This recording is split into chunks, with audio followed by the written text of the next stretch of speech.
Shalom, family. It's good to see everybody here. We're going to talk about the police shortage, which I've been probably talking about almost as long as I've been on YouTube. There has been a police shortage probably for the last few decades. And, no matter how much somebody like Joe Biden says they want more cops on the street, it's not possible if people don't have that desire to be a cop.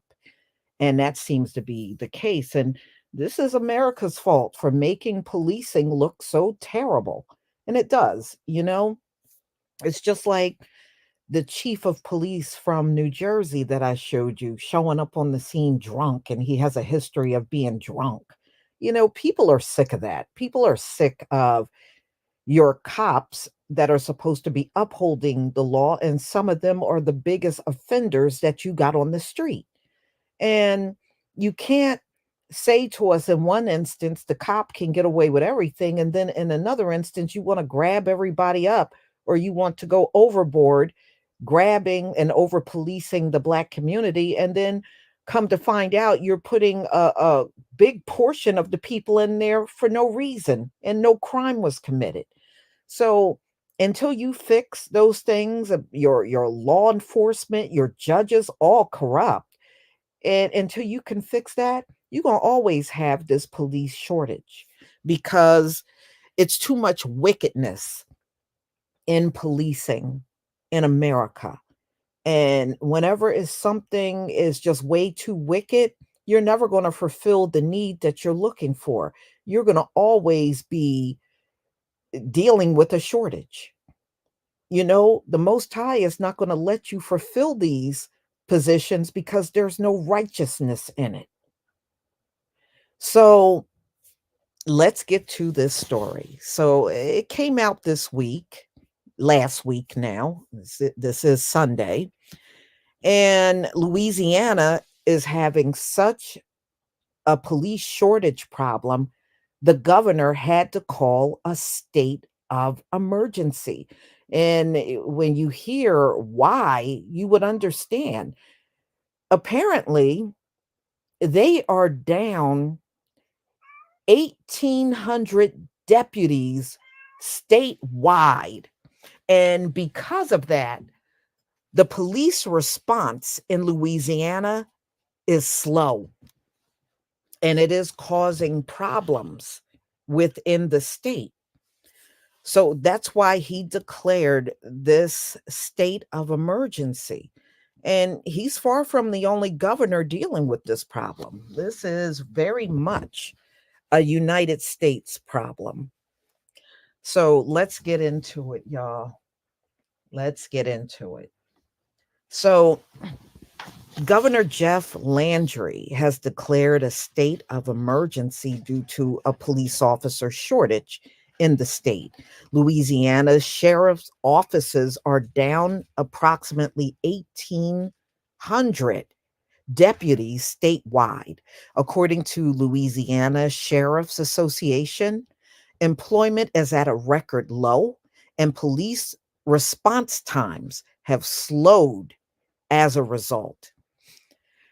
As a former officer and deputy, I understand the vital role of our law enforcement officers play in our community. So, this is what the governor is saying. Currently, our state is facing a shortage of officers, resulting in increased crime and less public safety. Today's executive order and the upcoming crime special session will ensure our law enforcement officers are supported and we can begin to bring law and order back to our states, Landry said in a press release. Ladies and gentlemen, he is never going to remedy this situation. We are in the final times and final days, and everything that's wrong in this country is going to remain broken. So, the executive director of the Louisiana Sheriff's Association, Michael Ranitas, he is thanking the governor for highlighting the importance of law enforcement profession and our state's desperate need to fill valuable frontline deputy positions. So, part of Landry's campaign for governor last year, he promised to combat crime because, that's what all of these politicians run on, you know. They actually set the whole situation for crime to go on in America. And then they always come back and act like the saviors. Oh, they're going to do something. They're the saviors of all this crime going on when they are actually the cause. So, Louisiana was ranked the least safest state in the country. Wow. Well, that is bad. Remember, this is the state where Ronald Green lost his life over some deputies. So, anyway, we have a crime problem, Landry had said during his campaign. I understand Louisiana and I understand what's at stake. Enough is enough. So, anytime they had to call a state of emergency, y'all, it's really bad there. When I was looking at some of the other articles, a lot of people are complaining about the response time, between the time they call the police and the time they show up. So apparently in Louisiana, that is getting so bad to the point where people are complaining.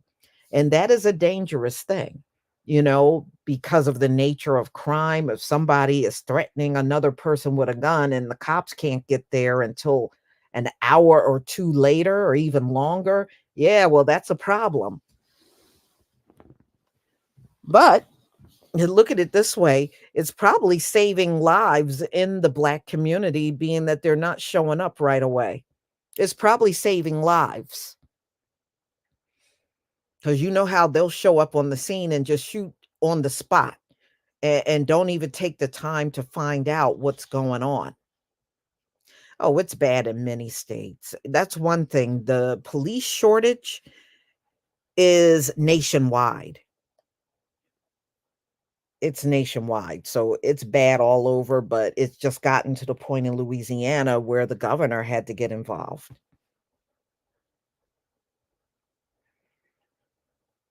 Yeah, it's poverty. It's just like when they try to talk about the inner city and Black people in the inner city, y'all created that situation. If you go and look at the history of the ghettos, the very people that are always mocking the inner city are the ones that created the inner city. So what are you complaining about? That's your creation. We didn't create that situation.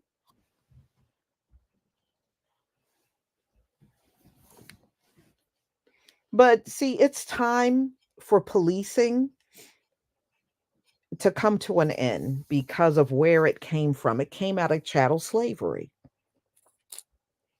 So it got started in wickedness. It's time for it to go. That's what it means. It's time for it to go. The need for it back then is not really the need right now. And all of this crime is due to the poor leadership that we have in charge and had in charge now for centuries. The leadership is poor. That's why the crime has always been out of control. But y'all, they don't want crime to go anywhere. They make a lot of money off of crime.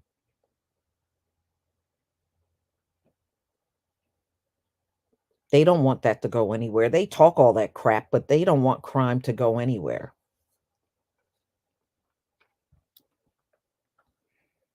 And the sad part is they had the opportunity to turn it all around. It could have came out of something bad, but they could have turned it around to something good and they failed to do that. So now people look at this job, number one, depending on what part of the country you're in, depending on whether it's a state or local or county police job. Let's let's face it, most of the time on the local level, policing, it's poor pay. The pay is horrible. They don't get paid good money, especially on the local level. They don't get paid good money. They may get paid better in the city, but in like these small suburban towns, they don't get paid nothing. So a lot of people feel number one, the pay, and then all the hassle of interacting with all these crazy people out here. And then on top of that, you may show up somewhere and some nut got a gun. You know what I mean? It's just too much risk that people don't even want to be bothered with even applying for that kind of job.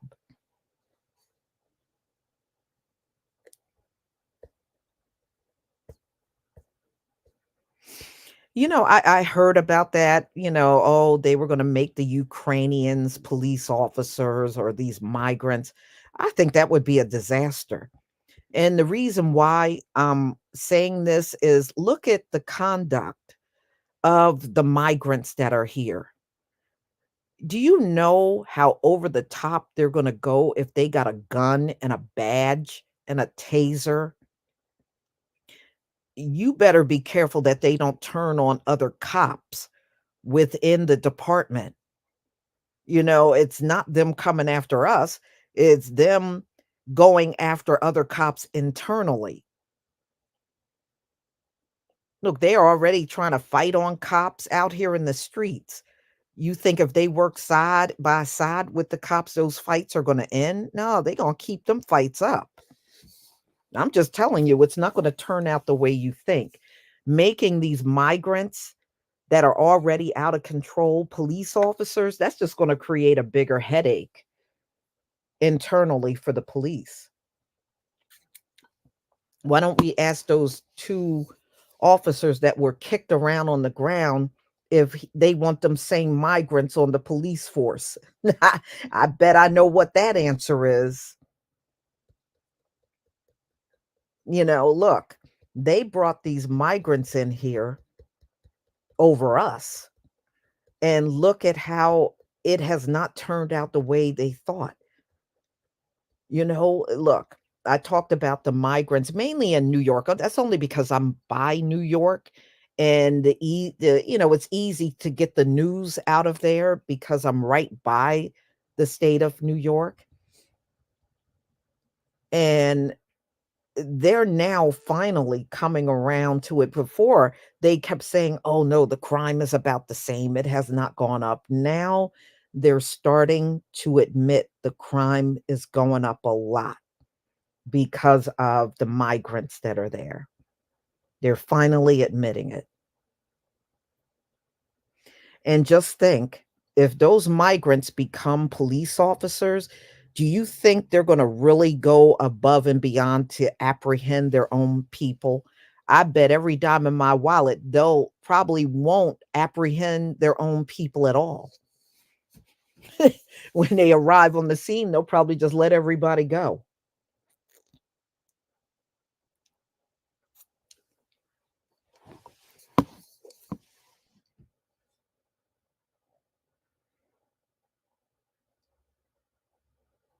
Mhm.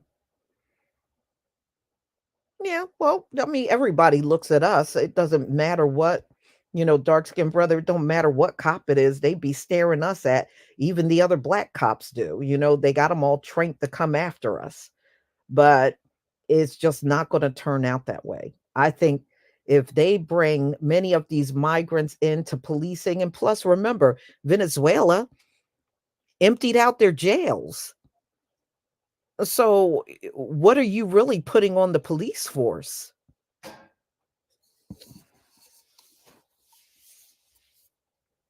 They can't vet these people. They already admit they probably not even getting real names.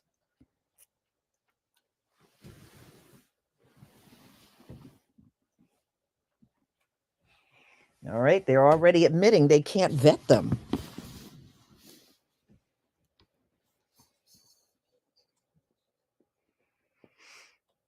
Mhm. Yeah, but they gonna have their hands full, y'all. Trust me, we're less than a month away from spring. They're gonna have their hands full. Believe me, they're gonna have their hands full dealing with these migrants when the weather gets warm. Now they're already complaining about how bad it is. Once the weather get warm, and you see Eric Adams, it got so bad in New York, he had to put curfews in place. How much you want to bet they're going to disregard those curfews when it starts getting warm? Those curfews are not going to mean a thing.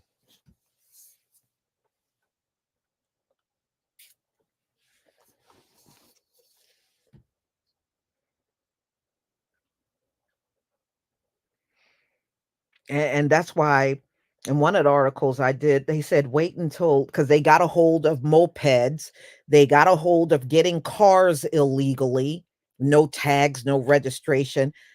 They probably meant some of them probably already got illegal guns. They probably already got guns. And that's what they're saying. They're saying wait until they get a hold of guns. I believe they already did get a hold of guns. And it's a matter of time before they start coming out to use them. If you got a policy because you're a sanctuary city that you don't deport anybody, then what do they have to lose by not using that gun? They have nothing to lose. Mhm.